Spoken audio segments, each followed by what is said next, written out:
Bismillahirrahmanirrahim. Assalamualaikum warahmatullahi wabarakatuh. Alhamdulillah, wassalatu wassalamu ala habibina Rasulillah Sayyidina Maulana Muhammad ibn Abdillah wa ala alihi wa sahbihi wa man tabi'a hudah ila yaumil qiyamah. Allahumma ashrih ummata Muhammadin sallallahu alaihi wasallam wa farij an ummati Muhammadin sallallahu alaihi wasallam warham ummata Muhammadin sallallahu alaihi wasallam wa anshur rahmatan nahmatal watan fil alamin bihaqqi Muhammadin sallallahu alaihi wasallam. Amma ba'du. Minal aidin al-faizin al-maqbulin minal aidin al-faizin al-maqbulin minal aidin al-faizin al-maqbulin. Semoga Allah Ta'ala menjadikan kita semua hamba-hambanya yang kembali kepada fitrah, dikabulkan seluruh amal ibadah kita, dan dijadikan orang-orang yang lulus, berhasil menempuh semua ujian kehidupan, termasuk juga di akhirat kelak. Amin ya rabbal alamin. Yang muliakan dan yang hormati para tuan guru, para orang tua tiang yang ada di Lendang Batah, yang ada di sekitar Lendang Batah, termasuk di Aigmual, Aijaa, dan seluruh kader-kader NWDI, para tokoh, para pimpinan pondok pesantren, para orang tua, para pejuang NWDI. Kita doakan yang hidup dipanjangkan umurnya oleh Allah, termasuk yang hadir para tuan guru yang ada di atas, di samping maupun di bawah, semuanya tanpa kecuali. Walaupun tidak yang sebutkan satu persatu, kita doakan mudah-mudahan disehatkan, diafiatkan, dan yang telah wafat, pejuang-pejuang NWDI, murid-murid Maulana Syekh di tempat ini, mudah-mudahan Allah Ta'ala rahmati di alam barzah, ditempatkan di tempat yang paling mulia. Al-Fatihah. A'udzubillahi minasyaitonir rajim. Alhamdulillah.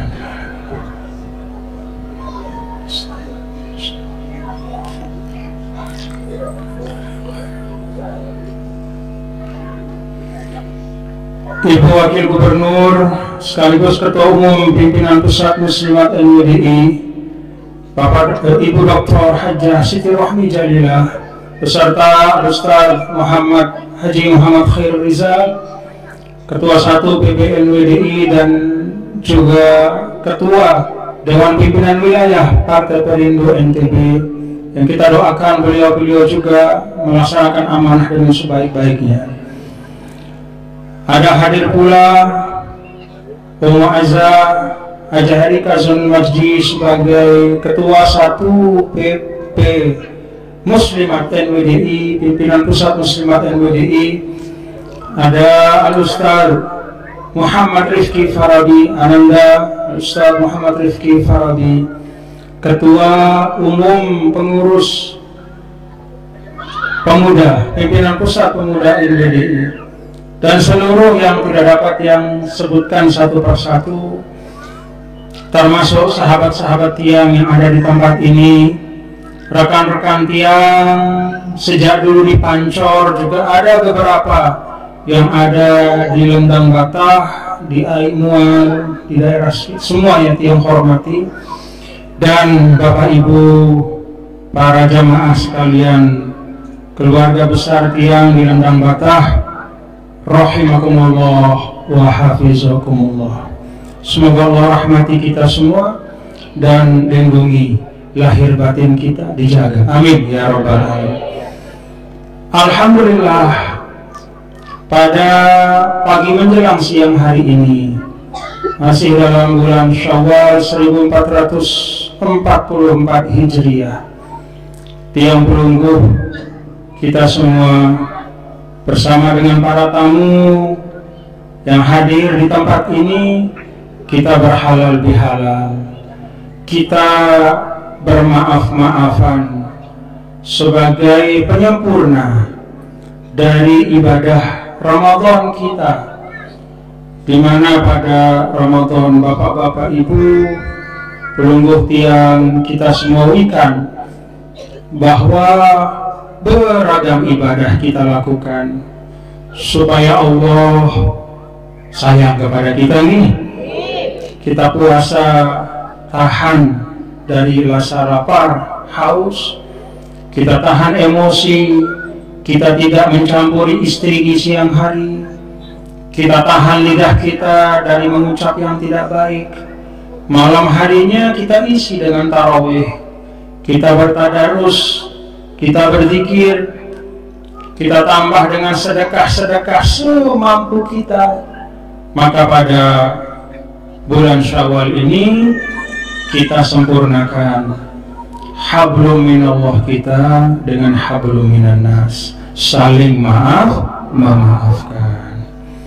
Kenapa demikian bapak-bapak dan ibu?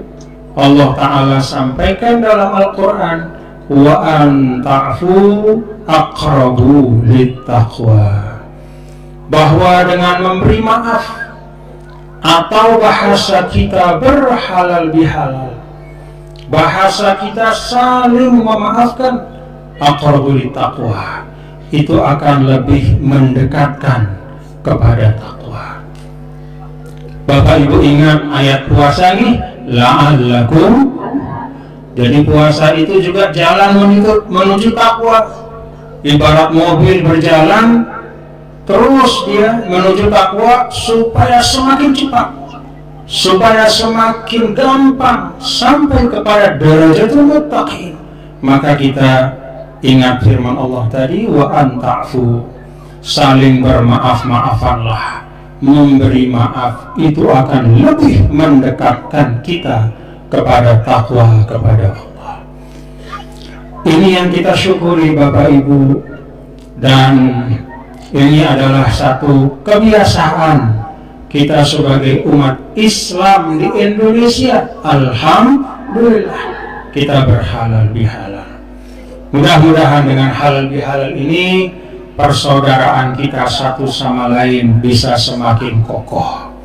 Mudah-mudahan kehidupan sosial kita semakin nyaman, semakin rukun, semakin nyaman, semakin damai, tenang, tentram, dan di situ ada ketaatan. Itulah Islam. Sebagian ulama mengatakan bahwa al-Islam huwas salamu ma'at ta'ah.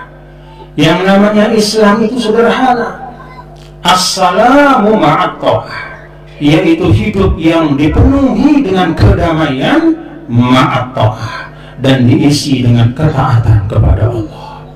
Alhamdulillah. Jadi sederhana Islam Bapak Ibu nih, gampang. Dalam arti kalau kita mau berislam dengan baik, pasti bisa.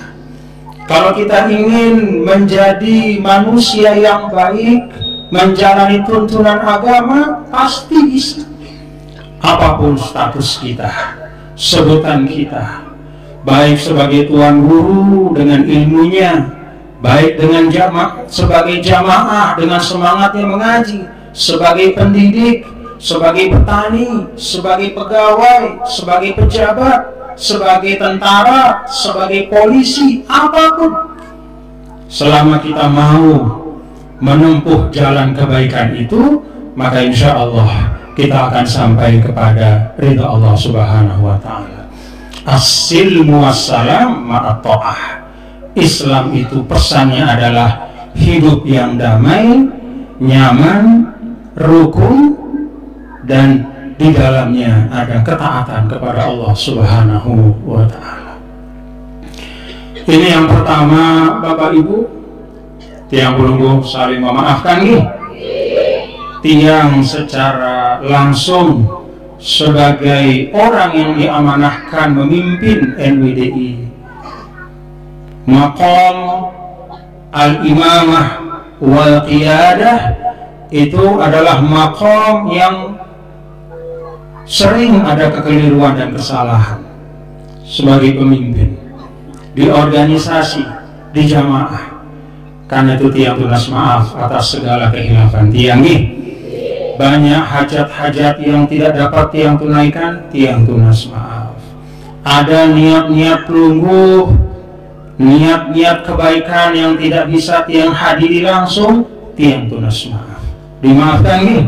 Alhamdulillah.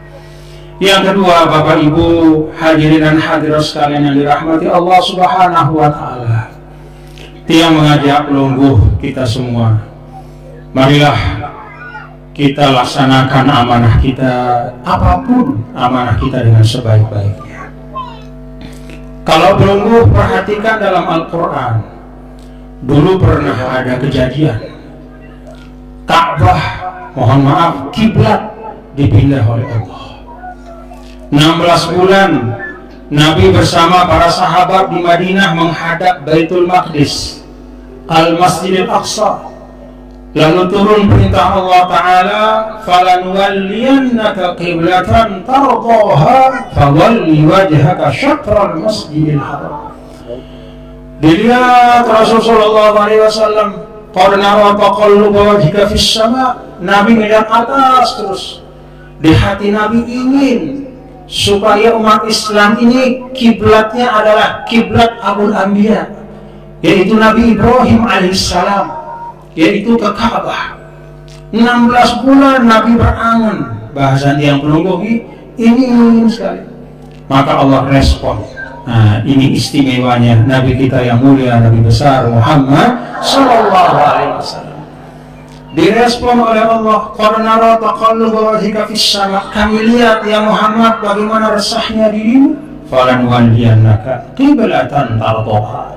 Maka kami pindahkan, kami alihkan qiblatan tardaha kepada kiblat yang engkau ridho, wahai Muhammad. Coba Bapak-bapak Ibu perhatikan ayat ini, qiblatan tardaha, kiblat yang kamu ridho, wahai Muhammad. Dari ayat ini kata para ulama, kita tahu bahwa ridho Allah itu pada ridho Rasulnya. Itu sebabnya para ulama-ulama, termasuk guru kita Al-Maghfurlah Maulana Syekh, di antara yang beliau ajarkan kepada kita adalah memperbanyak membaca sholawat kepada Nabi besar Muhammad Sallallahu Alaihi Wasallam, sebagai tanda kita berbakti, sebagai tanda kita membalas jasa yang tidak terhitung untuk kehidupan dan dunia akhirat kita. Berkat Rasul kita tahu iman, berkat Rasul kita tahu Islam, berkat Rasul kita bisa beribadah sehari-hari yang sesuai dengan ridho Allah. Maka Bapak-bapak dan Ibu, kalau kita ingin mendapatkan ridho Allah Subhanahu wa Ta'ala, renungkan ayat ini, "Falanwalliyannaka qiblatan tardaha." Wahai Muhammad, kami pindahkan kiblat dari Baitul Maqdis, Masjidil Aqsa, ke Ka'bah, tardaha, karena itu kiblat yang engkau ridhoi. Di dalam surah Ad-Duha juga begitu, "Wala sawfa yu'tika rabbuka fatarda." Masya Allah. Jadi ridhonya Allah itu pada ridho Nabi kita, Nabi besar Muhammad Sallallahu Alaihi Wasallam. Nah, ketika turun perintah ini, kemudian pindahlah sahabat. Sedang sholat, ada yang memberitahu, langsung pindah, bergeser semua kiblatnya. Kemudian begitu pindah, ada yang bicara. Orang-orang Yahudi pada masa Rasul itu, mereka mengejek. Bagaimana ini Muhammad baru 16 bulan saja sudah tidak istiqomah? Bagaimana ini Muhammad? Katanya agamanya adalah agama penutup, katanya risalahnya risalah penutup, tapi kenapa kok justru kiblat digeser? Padahal ini kiblat dari Bani Israel, kiblatnya Nabi Isa, kiblatnya Nabi Daud, kiblatnya Nabi Sulaiman, kiblatnya Nabi Zakaria, dan kiblat para nabi-nabi. Kenapa kok tiba-tiba kembali ke kiblatnya Ibrahim? Tidak istiqomah Muhammad. Kata orang Yahudi, para sahabat tidak ridho Nabi dibicarakan seperti itu. Akhirnya sebagian sahabat mendebat, Yahudi, jangan ngomong macam-macam.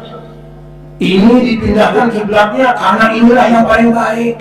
Kembali kepada asal, kembali kepada pokok, kembali kepada inna awwala baitin wudi'a lin-nasi lalladzi bi Bakkah mubarakah. Kembali kepada kiblatnya ayah dan para nabi dan rasul, yaitu Ibrahim. berdebat, ribut, terus saling saut, merangkul itu nih. Rawas, ribut. Coba Bapak Ibu perhatikan, ketika umat Islam sudah mulai menghabiskan waktunya pada perdebatan, padahal perdebatan itu mempertahankan pendapat, mempertahankan prinsip, tetapi ketika sudah berlebihan, semua berdebat di situ, debatnya debat kusir, ribut sampai hampir berkelahi, turunlah perintah Allah mengingatkan. Apa perintah Allah? Mengingatkan kepada sahabat, kepada tiang pelunggu, laisal birra an tuwallu wujuhakum qibalal masyriqi wal maghrib walakinnal birra man amana billahi wal yaumil akhir wal malaikati wal kitabi wan nabiyina wa atal matru sampai wal mufuna bi ahdihim idza ahadu was-sabirina fil ba'sa wad dharra wa hinal ba's ila akhir ayat. Ulaika alladziina shadaqu wa ulaika humul muttaqun. Pesan ayat ini sederhana. Dene wah ribut-ribut urusan kiblat. Ini mengingatkan kita nih. Dene ribut-ribut wah. Daka sida berdebat jangka onta tamale loang jarum. Nah, misalnya. Sampai apa bahasa Lendang Batak untuk menggambarkan sesuatu yang mustahil. Apa jawab? Sampai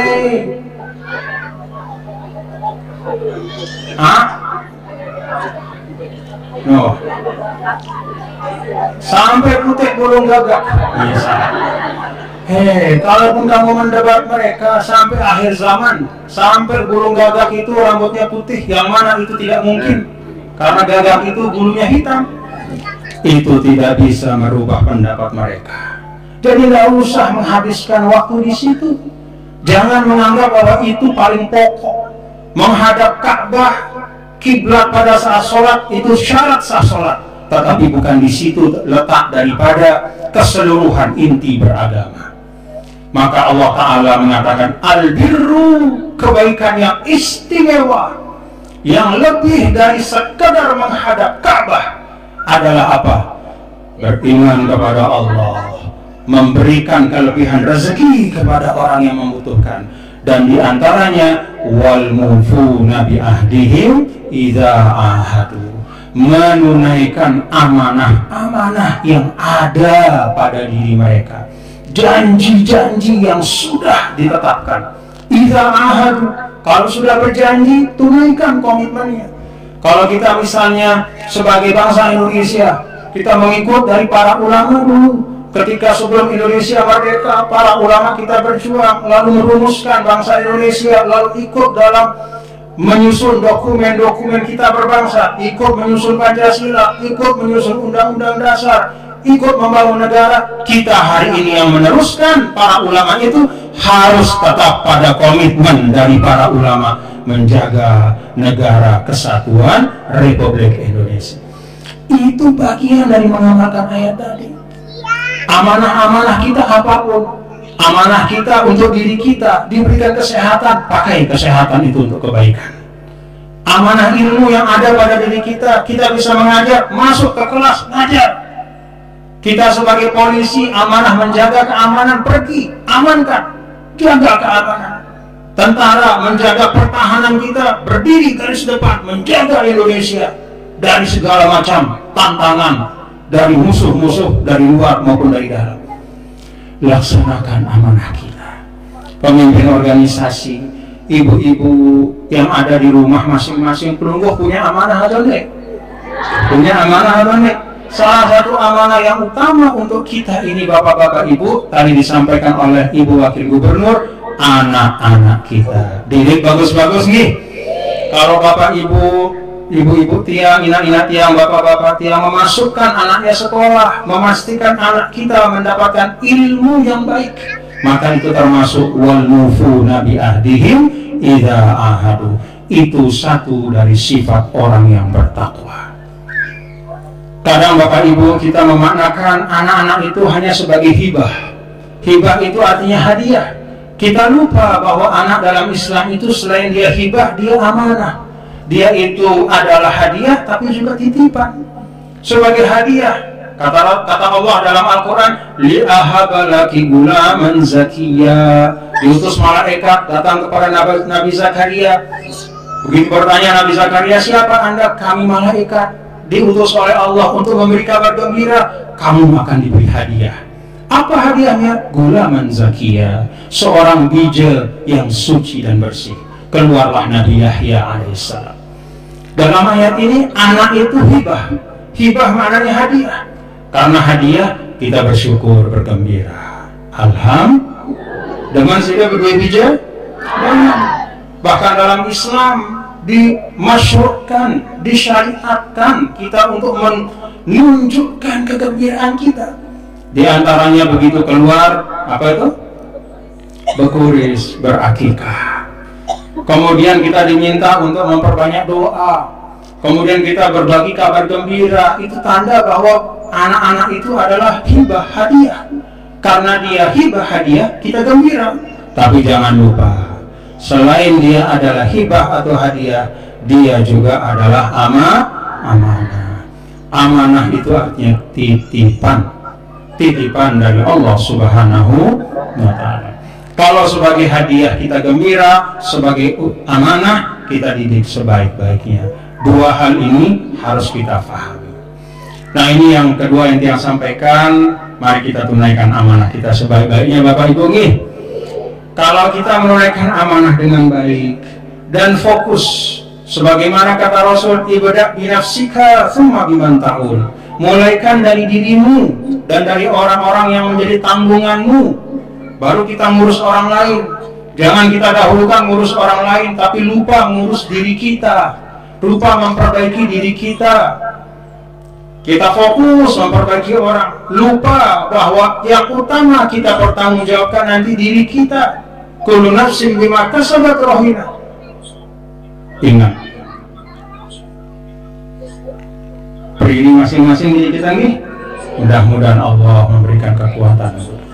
Bapak Ibu, dalam kesempatan ini, sebagai mudah-mudahan oleh-oleh kita bawa pulang nih, dia ingin mengijazahkan sebuah hadis dari Nabi kita, Nabi besar Muhammad SAW, yang ada dalam kitab Al-Imam Yahya ibn Syaraf An-Nawawi, yaitu kitab Al-Arba'un An-Nawawiyah, kitab hadis yang memuat 42 hadis-hadis singkat yang sangat penting untuk menjadi pedoman agar kita bisa menjalani kehidupan tiang pelungguh niki di dunia dengan baik, bisa menjadi seorang yang baik, bisa memperbaiki diri terus-menerus, bisa bersama-sama membangun kehidupan yang berkah.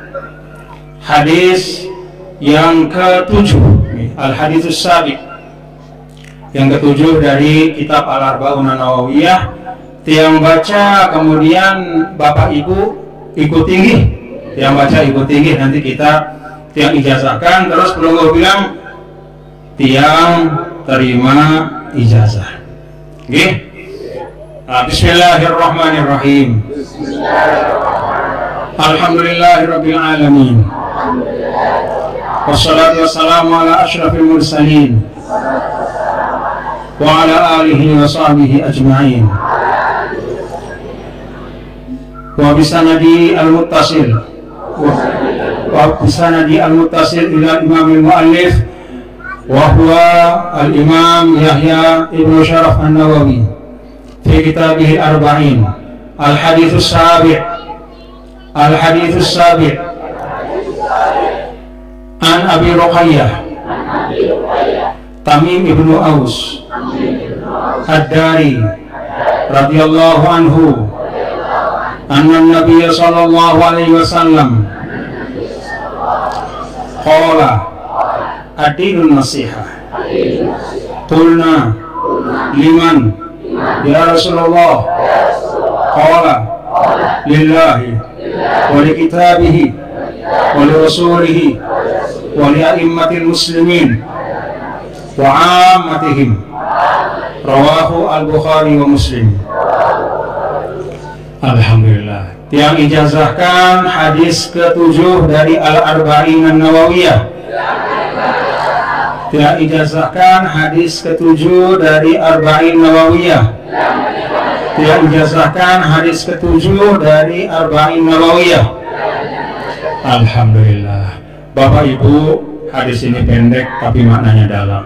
Bahkan kata ulama, mu'zam abwabiddin yadkhulu fi hadzal hadis. Sebagian besar tuntunan agama kita dalam beragam bab ibadahnya masuk, bab akidahnya masuk, bab jual belinya masuk, bab bersuami istrinya masuk, bab bertetangganya masuk, bab berdagangnya masuk, bab bertani masuk, bab apapun dalam agama itu masuk dalam hadis ini. Rasulullah SAW diriwayatkan oleh Sayyidina Abu Ruqayyah Tamim ibnu Aus Ad-Dari. Ada sahabat bernama Tamim Ad-Dari. Beliau ini sahabat utama, seorang yang termasuk dicintai oleh Nabi kita, Nabi besar Muhammad Sallallahu Alaihi Wasallam. Bahkan dalam sebagian riwayat, kalau kita lihat dalam tafsir Al-Imam Al-Qurtubi, ada sebuah riwayat bahwa Sayyidina Tamim Ad-Dari inilah yang menjadi wasilah sehingga masjid-masjid kita hari ini itu bisa terang, diberikan lampu sehingga pagi, siang, malam bisa diisi terang benderang. Ketika malam ada lampunya, terang benderang. Dulu Sayyidina Tamim Ad-Dari ini datang ke Madinah. Ketika datang ke Madinah, beliau membawa pelita. Apa bahasa untuk pelita? Lampu cara lain ini obor lah bahasa yang belum. Obor atau pelita. Beliau bawa pelita, bawa tali dan bawa minyak. Begitu datang ke Madinah, dia mampir ke masjid Rasulullah SAW. Lalu digantunglah pelita atau obor itu di tembok masjid. Masjid yang baru dibangun oleh Rasulullah SAW. Ada temboknya dibangun dari pelepah-pelepah korma, digantung dengan tali itu, obor-obor itu oleh Sayyidina Tamim. Kemudian dituangkan minyak, begitu malam dinyalakan oleh Abu Tamim, dinyalakan oleh Tamim Ad-Dari, Abu Ruqayyah. Nabi SAW tersenyum melihat itu. Sebelumnya tidak ada lampu, jadi kalau malam masjid Nabi itu gelap. Begitu ada Sayyidina Tamim Ad-Dari menyalakan lampu, apa kata Rasulullah SAW? Ya Tamim ya sahibi, nawarta masjidana, nawarallahu hayataka fid dunya wal akhirah. Wahai Tamim, engkau telah menerangi masjid kami, engkau datang membawa lampu, malam-malam jadi terang, maka Allah akan menerangi hidupmu di dunia dan akhirat. Maka para ulama mengatakan, termasuk dari riwayat ini, bahwa boleh, dan bahkan dengan ucapan Nabi ini termasuk sunnah, artinya sesuatu yang baik, masjid-masjid itu diberikan penerangan-penerangan. Alhamdulillah. Dari wasilah Sayyidina Tamim Ad-Dari ini, maka masjid-masjid kita sekarang terang benderang semuanya, karena beliau mengawali, karena beliau datang ke masjid Rasulullah SAW membawa lampu dan menyalakan lampu itu. Nah, Sayyidina Tamim Ad-Dari meriwayatkan dari Rasulullah SAW, ad-dinu nasihat, agama adalah nasihat. Para sahabat bertanya kepada Rasul, qulna liman ya Rasulullah, nasihat bagi siapa? Kata Rasul SAW, qala lillah, bagi Allah, wali kitabihi, bagi kitab-kitab suci Allah, wali rasulihi, dan bagi Rasul, wali a'immatil muslimin, dan bagi para pemimpin umat-umat Islam, para pemimpin umat, wal ammatihim, dan juga kepada seluruh umat Islam. Hadis ini hadis sahih. Bapak Ibu, apa yang dimaksudkan dengan nasihat? Nasihat itu kalau dalam bahasa Arab tidak persis sama dengan istilah kita bahasa Indonesia. Kalau dalam bahasa Indonesia, nasihat itu biasanya maknanya adalah ucapan menasihati orang, memberitahu orang, mengingatkan orang. Tapi dalam bahasa Arab maknanya jauh lebih dalam dan jauh lebih luas. Apa makna nasihat dalam bahasa Arab? Maknanya adalah secara ringkas kalau kita bahasa Indonesia kan adalah kebaikan yang dilandasi dengan keikhlasan, ketulusan, dan rasa cinta atau mahabbah.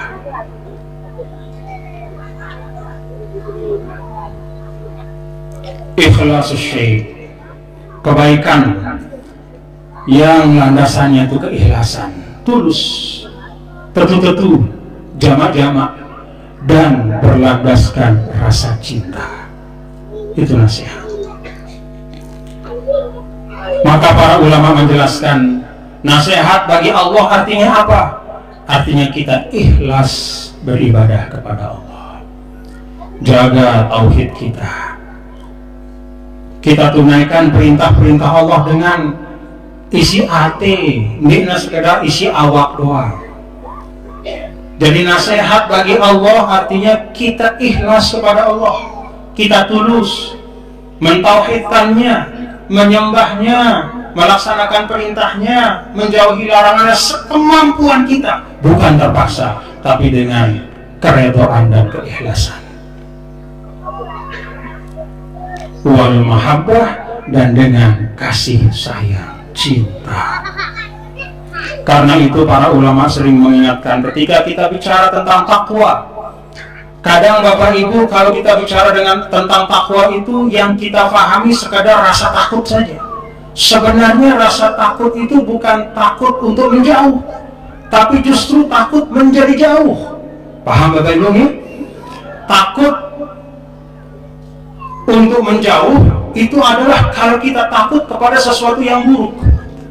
Kita takut misalnya kepada hewan buas, artinya apa? Takut itu kita menjauh. Berlari kita misalnya kita melihat ular berbisa, kita takut kepada sesuatu yang membahayakan, maka kita lari. Tapi takut dalam takwa itu adalah bukan takut untuk menjauh, tapi kita takut dijauhi.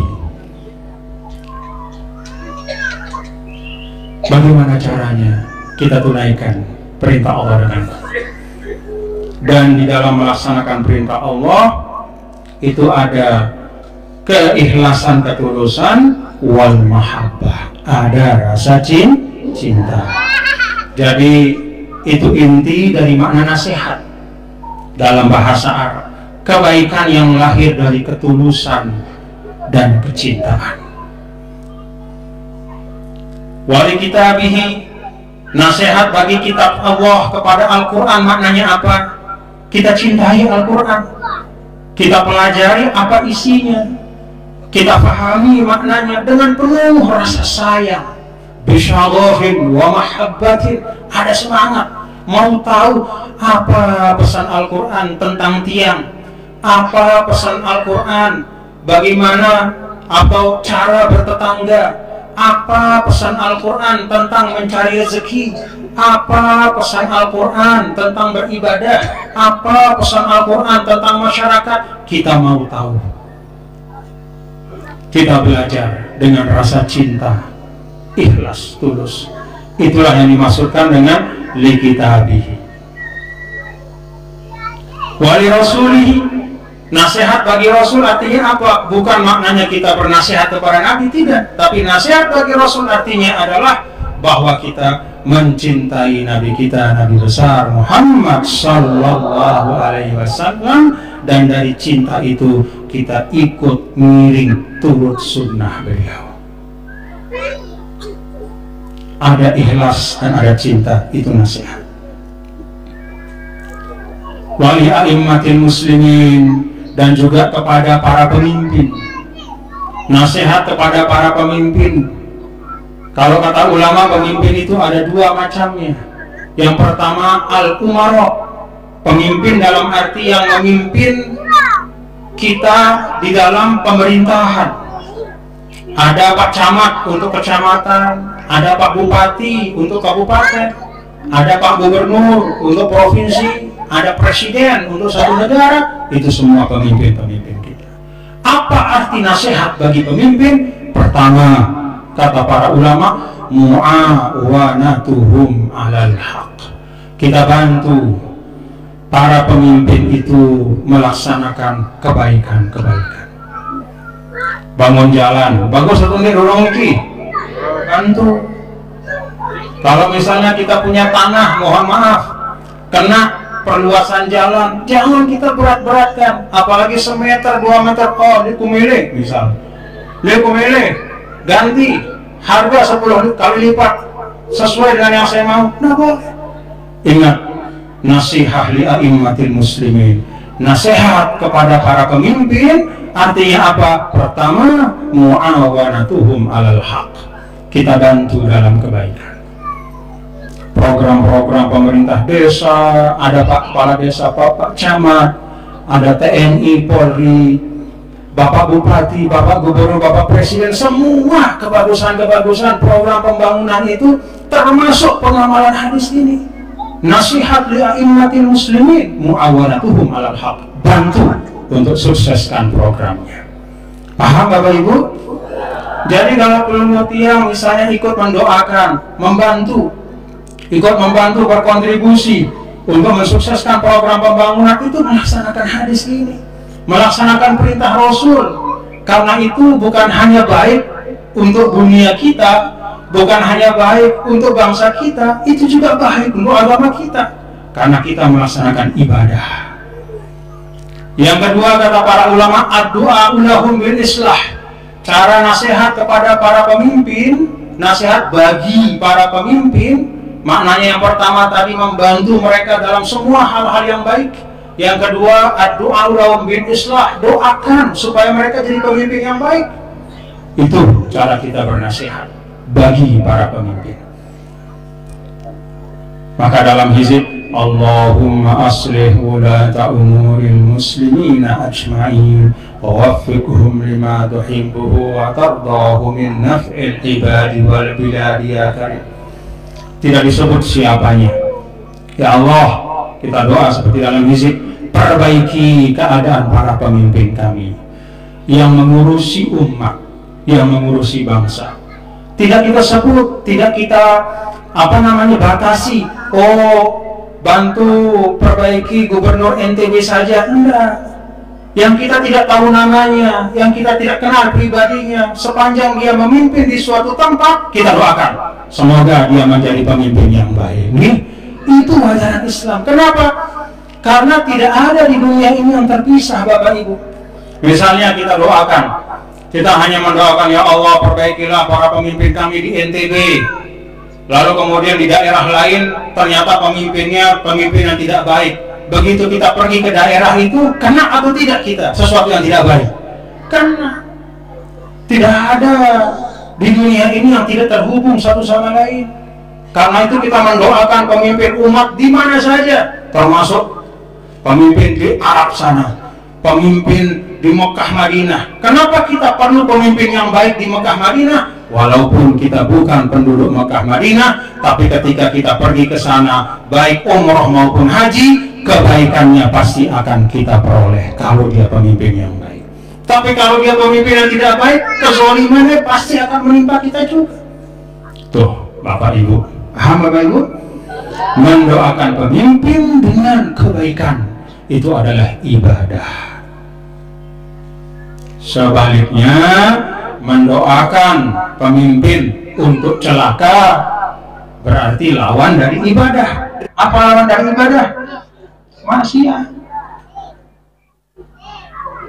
Ada yang pernah mendoakan Pak Kepala Desa trik motornya? Ada yang mendoakan Pak Camat supaya sakit kainnya?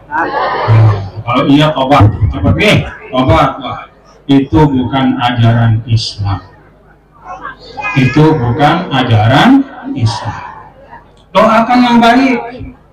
Karena yang namanya pemimpin itu tasarrufuhu am. Apa yang ditetapkan bukan hanya menimpa si A, si B, tapi semua. Karena itu kita perlu pemimpin yang baik. Lalu yang ketiga, an-nasihah li a'immatil muslimin, bernasihat kepada pemimpin itu artinya apa? Artinya apa? Artinya adalah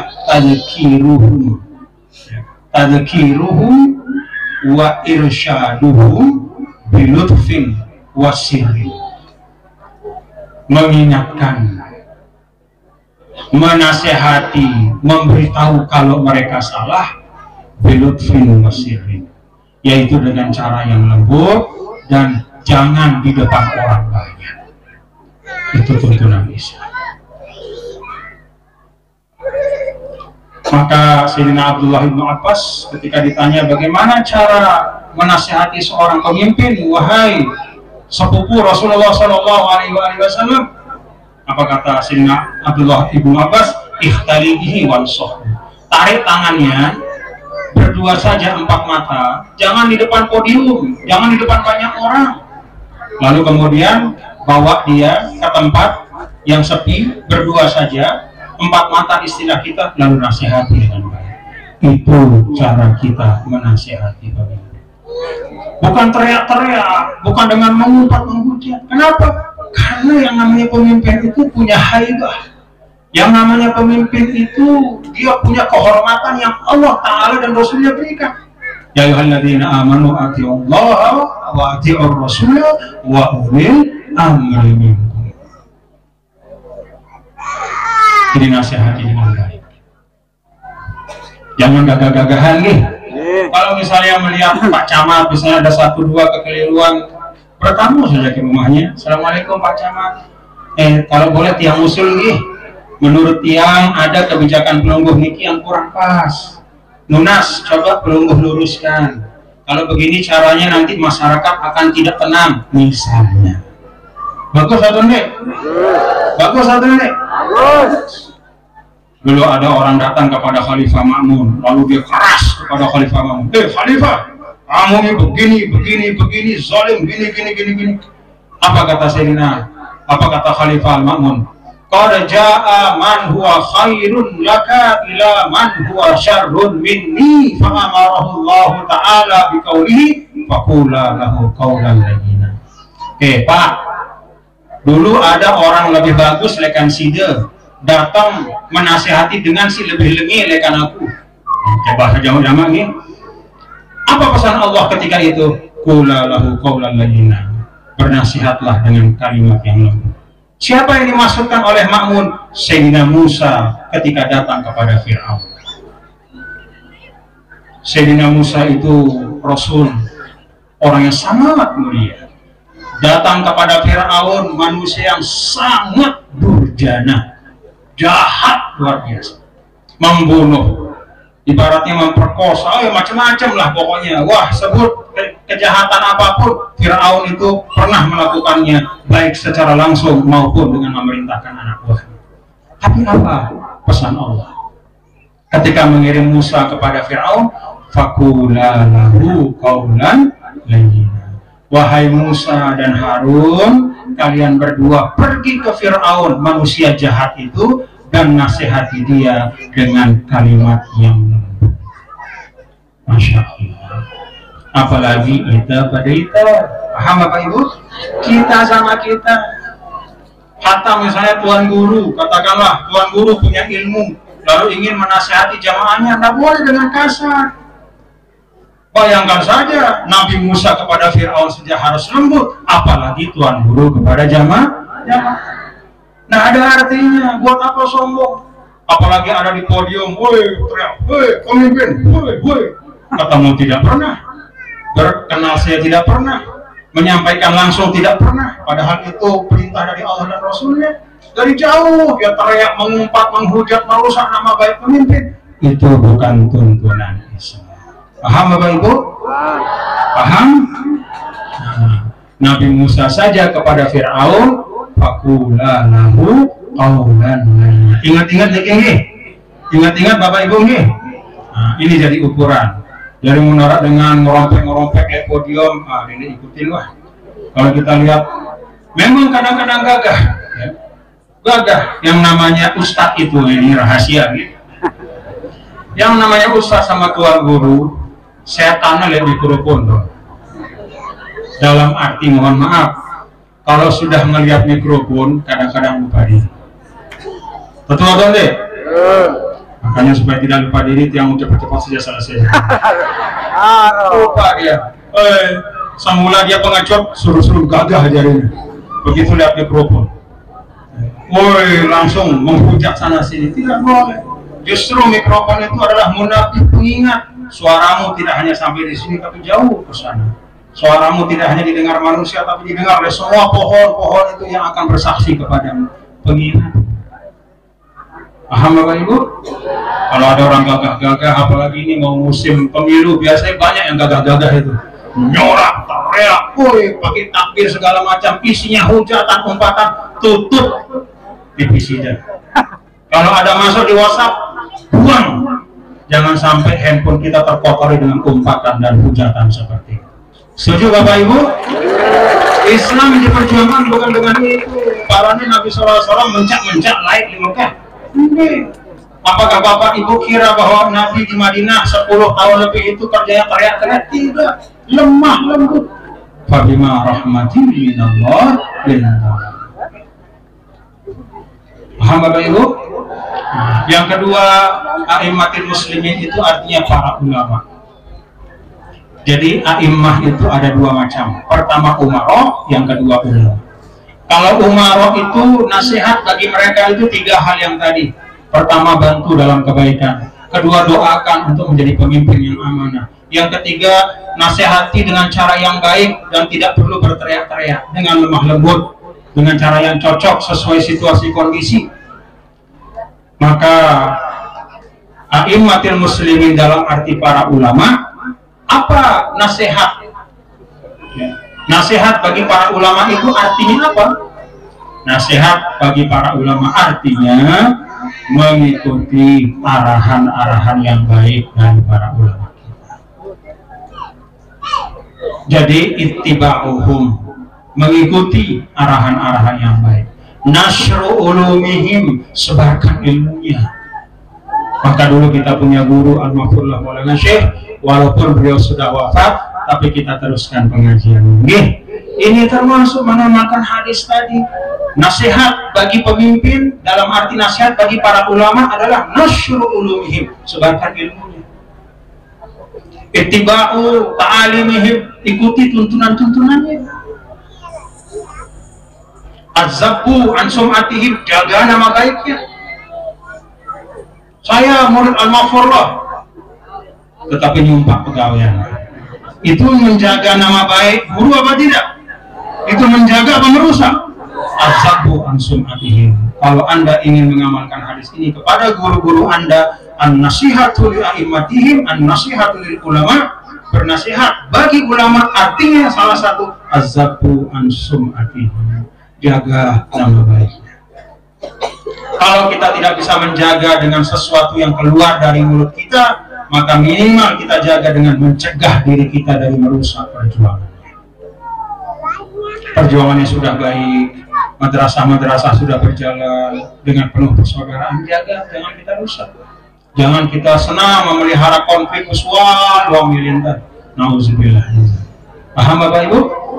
Wa ammatihim. Dan yang terakhir, kata Rasulullah SAW, nasihat bagi sesama kita. Nah, ini berlaku untuk kita semua ini. Kan kita pada nih tinggi.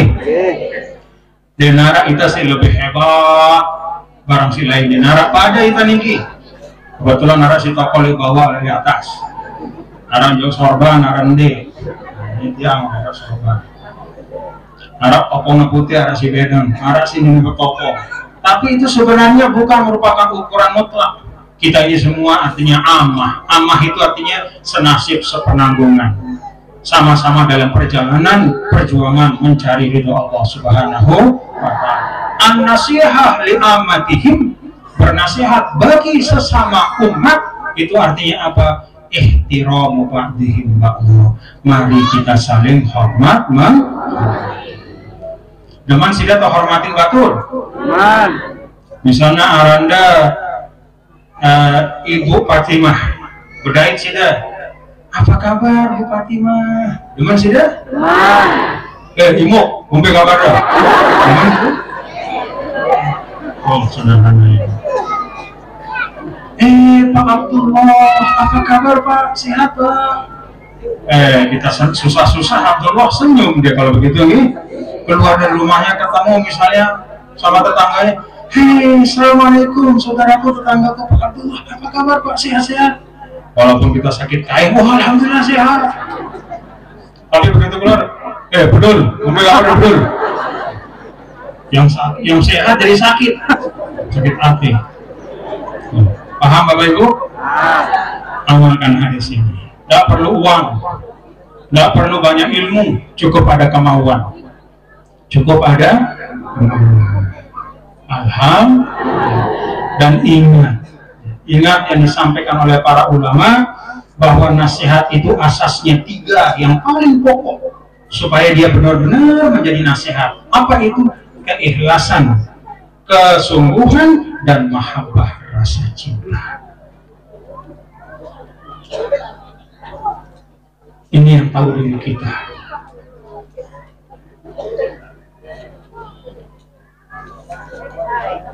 Tapi yang yakin kalau betul-betul rasa cinta, tidak mungkin caranya akan jelek nih.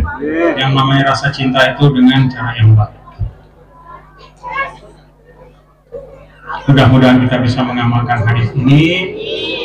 Jaga kedamaian, ketertiban, persaudaraan nih. Jaga marah angkut yang pelungguh nih. Kan ini mudah-mudahan pengajian menjadi cermin dari kita bermasyarakat. Di pengajian ini alhamdulillah tidak ada yang rebut-rebutan tempat. Setuju Bapak Ibu? Setuju. Ada si kosong, wah kok. Tidak ada si ribut-ribut. Tidak ada yang saling saling sikut. Semua tenang. Mari jadikan semangat seperti di pengajian ini kita amalkan di luar pengajian. Di balita, di pekerjaan, di kantor, semangat untuk kita saling melapangkan. Idza qila lakum tafassahu fil majalis fafsahu. Mari kita lapangkan hati kita lapangkan jalan untuk orang, untuk bersama-sama mendapatkan kebaikan. Mudah-mudahan amin ya rabbal. Demikian dapat yang sampaikan. Jadi yang ijazahkan hadis yang ke-7. Kita ulangi yang baca belum ikutin. Mudah-mudahan belum hafal, pendek soalnya. Bismillahirrahmanirrahim. Anna Nabiya sallallahu alaihi wasallam qala ad-dinun nasihah. Ad-dinun nasihah. Ad-dinun nasihah. Qulna liman ya Rasulullah? Qala lillahi wa li kitabihi wa li rasulihi wa li a'immatil muslimin wa 'ammatihi. Alhamdulillah. Hafal? Nah, mana-mana fotonya. Ad-dinun nasihah. Ingat-ingat nih, ad-dinun nasihah. Agama itu nasihat. Nasihat itu asasnya 3: ketulusan, keikhlasan, kesungguhan apa adanya, dan mahabbah, rasa sayang. Ini menyangkut kepada Allah, kepada Rasul, kepada kitab suci Al-Quran, kepada pemimpin-pemimpin, kepada ulama-ulama, dan antara kita satu sama lain. Paham Bapak Ibu? Apa 3 asas dari nasihat? Pertama ikhlas, tulus nih. Yang kedua sungguh-sungguh. Maksudnya tetu-tetu apa adanya. Jadi nyebut-nyebut yang sesuatu sih aneh-aneh, apa adanya. Jamak-jamak bahasa tiap pelunggung apa adanya. Yang ketiga mahabbah, rasa sayang. Terima kasih, mohon maaf lahir batin. Tiang pesan terakhir, kompak untuk bersatu pahami apa yang disampaikan oleh Ketua Umum Pimpinan Pusat Muslimat NWDI. Pahami yang beliau sampaikan. Kita bersama-sama kompak, miring barang-barang, rembak-rembak bersama-sama. Ada hal yang kita bisa putuskan masing-masing, ada hal yang sebaiknya kita serahkan kepada pemimpin untuk bisa memutuskan. Itulah mana kita berjamaah. Sida daga hafal surah Al-Baqarah. Kalau imam membaca kul a'udzu birabbil falaq kemudian dia ruku, ikut ruku. Jangan Al-Baqarahnya diselesaikan sampai la yukallifullahu nafsan illa wus'aha maka sabat belum 1 rakaat imam mahulin aning balin. Selesai. Wah ada zikir, doa segala macam, orang nasi sepiring 2 piring, sini nasi 2. La yukallifullahu nafsan illa wus'aha maka sabat Begitu salam-salam ditanya, kenapa? Saya hafal Baqarah. Dia lupa, dia jadi makmum, bukan jadi imam. Paham Bapak Ibu? Terima kasih. Mudah-mudahan apa yang dia sampaikan ada manfaatnya. Tiang tunas maaf sekali lagi kalau apa yang dia sampaikan ada yang kurang pas, mungkin bahasa atau penyampaian. Tapi pesannya tiang kembalikan kepada yang awal tiang sampaikan, al-Islam wassalamu ma'attaq. Islam itu adalah damai dalam ketaatan. Wallahu muwaffiq wal hadi ila sabilir rasyad.